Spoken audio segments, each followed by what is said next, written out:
And as I let that set up, I'm going to show you actually a couple of different motifs that I use. Because with this Bisque slip, I use a black stain, an iron stain, and then a manganese stain that I draw with.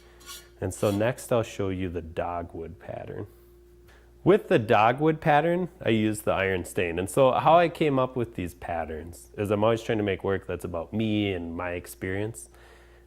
And the dogwood, there's a dogwood plant out here called the red osier dogwood. And it's a really bright red stem. And in the winter it gets heaved with snow, and it's just this tangled mess of snow and red. And so this is what the, glazed version will look like. And so to start that, to make the stems, I need to have the reddish background.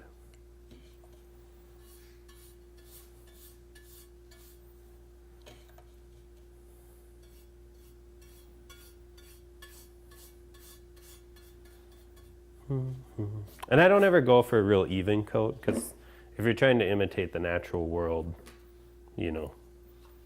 continuity isn't necessarily what's going on there. So like I said, get caffeinated, because this is going to involve a lot of wrist movement. And it might be hard to see now, but when I dip it in the slip, you'll see it.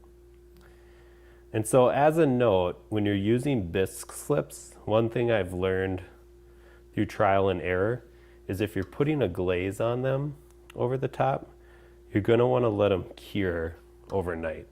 I don't know if curing is the right term, but that's what we're going to use.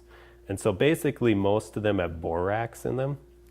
And what that does is as the borax dries overnight in the slip, it kind of cements it to whatever it's on. So that way if you glaze over it, since the slip is mostly clay, it doesn't break back down. And so if you want really crisp, nice lines, you want to let the slip cure overnight after you add it. It's fun to learn the hard way though.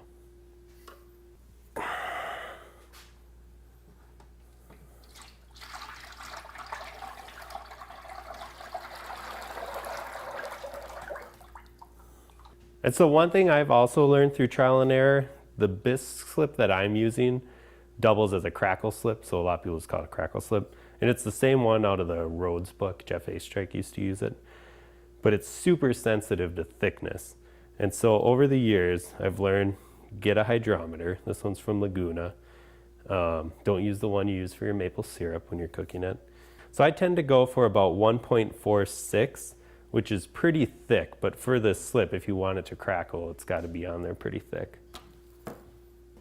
And so we'll do the plate first. And so if you watch, it'll bead off really nicely.